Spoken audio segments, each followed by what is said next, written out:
রাত জেগে গ্রামবাসীর দল বেঁধে ডাকাত পাহারা দেওয়া দৃশ্য দেখা যায় সচরাচর, কিন্তু দিন দুপুরে লাঠি সোঁটা নিয়ে পাহারা দেওয়া দৃশ্য অনেকটা অবাস্তব। তবে ডাকাতদের হামলা থেকে বাঁচতে দিনের বেলাতেও পাহারায় নেমেছে কক্সবাজারের ঈদগড় গ্রামের মানুষ। রাত্রে তো ডাকাতি করে দিনের বেলায়ও করে ডাকাতি, সেই জন্য দিনের বেলায় পাহারা দিচ্ছে আর কি। রামুর ঈদগড় বাজার বণিক সমিতির দেয়া তথ্য মতে গেল এক বছরে বাইশারি উপসড়কে ডাকাতির ঘটনা ঘটেছে অন্তত 2 শতাধিক। এ সময় ডাকাতদের হামলায় মারা গেছেন এক পুলিশ সহ 3 জন। নিখোঁজ রয়েছে আরও এক ব্যবসায়ী। ডাকাতের ভয়ে মামলা করার সাহস পান না ভুক্তভোগীরা। ডাকাতি বন্ধ হচ্ছে না, এটা হলো প্রথম কারণটা হলো আমাদের রামু থানার সদর থানার পুলিশি নিষ্ক্রিয়তার জন্য। কারণ পুলিশ দায়সারা গুছের লোক দেখানো কতগুলো অভিযান চালায়। পুলিশ বলছে কৌশল পরিবর্তন করে ডাকাতি করছে ডাকাতরা।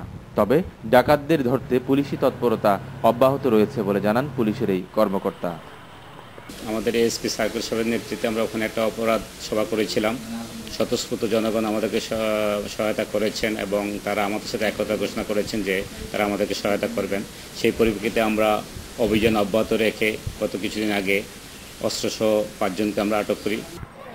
ব্যবসায়ীরা আরও বলছে ডাকাতদল ডাকাতির পাশাপাশি গত 10 মাসে অপহরণ করেছে 44 ব্যবসায়ীকে, যাদের কাছ থেকে আদায় করা হয়েছে মোটা অঙ্কের মুক্তিপণ। তৌফিকুল ইসলাম লিপু, ইন্ডিপেন্ডেন্ট নিউজ, কক্সবাজার।